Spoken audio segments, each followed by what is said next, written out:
Guys, welcome back my channel educational RK point. की video मैं बहुत ज़्यादा लेट बना रही हूँ, आई नो, क्योंकि ये कल रात को ही नोटिफिकेशन आया है। तो बीपीएससी की जो शिक्षक भर्ती की नोटिफिकेशन जारी आई है, तो आप बिल्कुल पहले अच्छे से पढ़ ले, समझ ले। 15 पेज का नोटिफिकेशन है।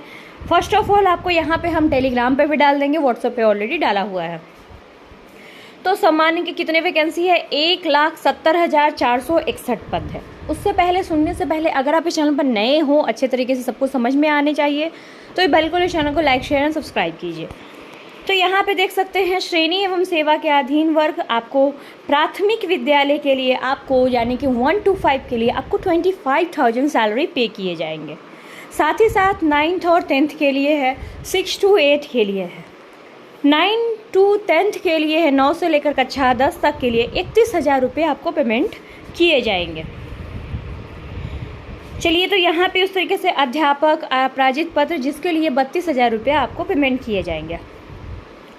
अब यहाँ पे देख सकते हैं, प्राथमिक विद्यालय की मूल कोटि के विद्यालय अध्यापक ऊंचायोग। यहाँ पे सबसे पहली बात है कि मैं आपको 1 to 5 के लिए एलिजिबिलिटी बता देती हूँ। तो यहाँ पे न्यूनतम 50% अंक आपके होने चाहिए। न्यूनतम 50 उच्च माध्यमिक तथा इसके समकक्ष प्रारंभिक शिक्षा शास्त्र में या द्विवर्षीय डिप्लोमा यानी कि डीएलएड भी अगर आपने किया हो तो वो होनी चाहिए। न्यूनतम 45% अंकों के साथ उच्चतर माध्यमिक यानी कि 12th क्लास होनी चाहिए। और साथ ही साथ आप मान्यता मानदंड 2002 में जो भी डिप्लोमा आप प्राप्त किए हो। साथ ही साथ देख सकते हैं आप बीएलएड ये 4 वर्ष की जो होती है बीएड शिक्षा शास्त्र में, और 50% अंकों के साथ आपके उच्चतर माध्यमिक यानी 12th होने चाहिए।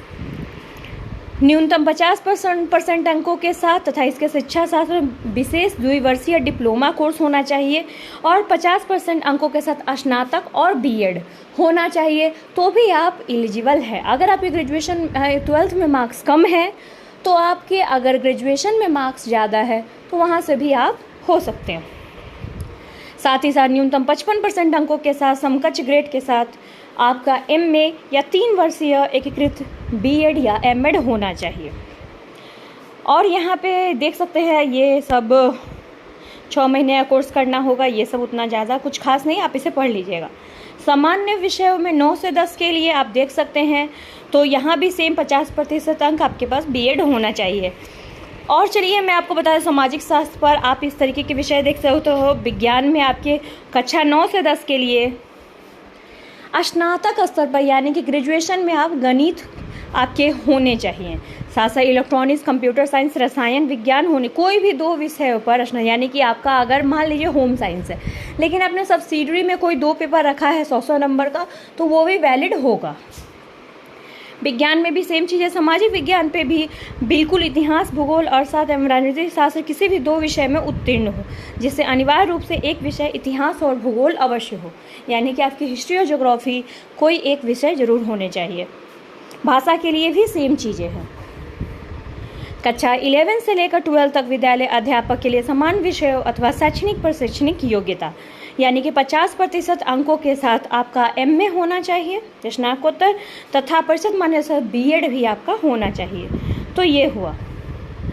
साथ ही साथ इसमें आपको क्या है, तो इस तरीके के सब्जेक्ट्स वगैरह आप देख सकते हैं। कॉमर्स के लिए, मैथ्स के लिए, इकोनॉमिक्स के लिए अप्लाइड इकोनॉमिक्स, बिजनेस इकोनॉमिक्स या इकोनॉमिक्स आपका एमए होना चाहिए। 11th और 12th में भी आप देख सकते हैं 50% अंकों के साथ मान्यता प्राप्त संसाधन से वही आपका एमए होना चाहिए। किसी भी मान्यता से कंप्यूटर साइंस, बीसीए या समकक्ष किसी विषय में होना चाहिए आपका क्या, यानी कि एमसीए आप अगर करते हो तो भी किसी विद्यालय से, कंप्यूटर साइंस में मान्यता प्राप्त विद्यालय से आपका होना चाहिए। फिर साथ ही साथ यहाँ पे आप देख सकते हैं, सूचना संचार प्रौद्योगिकी मंत्रालय से DOECC स्तर पर किसी मान्यता विश्वविद्यालय से स्नातक की उपाधि होनी चाहिए। परंतु कक्षा 11 से 12 तक कंप्यूटर विज्ञान के पद पर नियुक्ति हेतु शैक्षणिक योग्यता में अनुसूचित जाति, अनुसूचित जनजाति, अत्यंत पिछड़ा वर्ग, दिव्यांग अभ्यर्थी न्यूनतम आधारित अर्हता में 5% छूट होगी। यानी कि मान लीजिए कि आप अगर अनुसूचित जाति हैं, जनजाति हैं, EWS हैं, तो आपको मान लीजिए 50% मांग रहा है तो 45% मार्क्स है, फिर भी आपका हो जाएगा। चलिए और मैं आपको कुछ दिखा दूं, आयु सीमा में क्या छूट है। 37 साल आपका पुरुष के लिए है और महिला के लिए 40 साल है। प्रश्नों की संख्या जो आती है वो बहुत ज़्यादा इम्पॉर्टेंट होती है। चलिए अब मेन जो बात आती है वो बात होती है, तो आप यहाँ पे मेन जो बात है वो आप देख सकते हैं। सबसे पहले कक्षा 11-12 वाणिज्यिक मैथ्स में जो इम्पोर्टेंट हो वही आपको मैं बता रही हूँ। 15 पेज का भाषण मैं नहीं दे सकती, इसलिए सुनिए अच्छे से ध्यानपूर्वक। 11 से 12 तक वाणिज्य संख्या यानी कि कॉमर्स में विषय में विद्यालय अध्यापक पद पे हेतु पात्रता परीक्षा के संबंध में, तो आपको क्या है, परीक्षा में उत्तीर्ण हेतु EPS, अकाउंटेंसी, बिजनेस स्टडी विषय में शिक्षक पात्रता परीक्षा जो लिया गया था उसमें उत्तीर्ण होने चाहिए। साथ ही साथ आप यहाँ पे देख सकते हैं कि राज्य सरकार द्वारा, केंद्र सरकार द्वारा आप यहाँ पे ये चीज़ आपकी बहुत, प्राथमिक शिक्षक के लिए यानी कि 1 to 5 के लिए आपका सीटेट पेपर 1 क्वालिफाई होना चाहिए, या बीटेट आपने क्वालिफाई किया है तो। यहाँ पे फेल वालों के लिए नहीं दिया है। दूसरा देख सकते हैं कि माध्यमिक विद्यालय अध्यापकों के लिए स्टेट पेपर होना चाहिए, पेपर 1 जो स्टेट हुआ था 2019 में, और उच्च माध्यमिक के लिए स्टेट पेपर 2 भी उत्तीर्ण होना चाहिए। साथ ही साथ यहाँ पे आप देख सकते हैं एक चीज़ बहुत अच्छा इन्होंने किया है कि अगर आपने फॉर्म फिलअप किया है सीटेट का तो भी आप इस परीक्षा के लिए एलिजिबल होंगे, लेकिन आपको परीक्षा का आयोजन, मतलब जो परीक्षा है 31/8/2023 तक पूर्ण हो जाए तब। अगर उसके बाद पूर्ण होता है तो आप बिल्कुल इसमें एलिजिबल नहीं होंगे। तो यानी कि अगर आपने सीटेट का फॉर्म फिलअप कर लिया है तो भी आपके लिए गुड न्यूज है।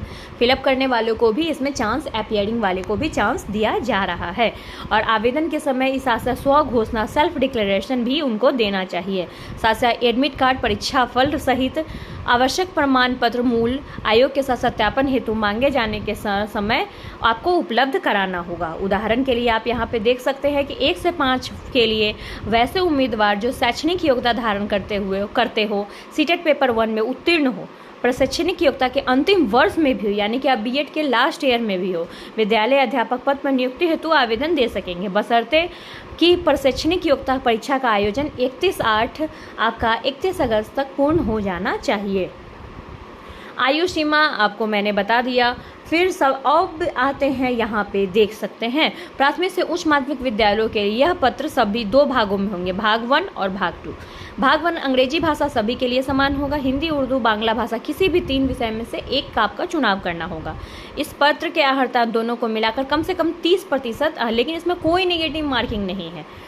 अब यहाँ पे समान अध्ययन प्राथमिक विद्यालयों के लिए, प्राथमिक विद्यालय में गणित, मानसिक क्षमता परीक्षण जैसा आपको सीटेट में पूछा जाता है, तो ये सारी चीज़ें होंगी। साथ ही माध्यमिक विद्यालयों में भाग 1 और 2 वो तो पेपर होंगे ही, एक विषय पत्र होगा जो आपने विषय चुना होगा। भाग 1 में हिंदी, बांग्ला, उर्दू, गणित, सामाजिक विज्ञान जो भी आपके भाषा होंगे, NCERT बेस्ड क्वेश्चन होंगे, और भाग 2 में समान अध्ययन पत्र होंगे।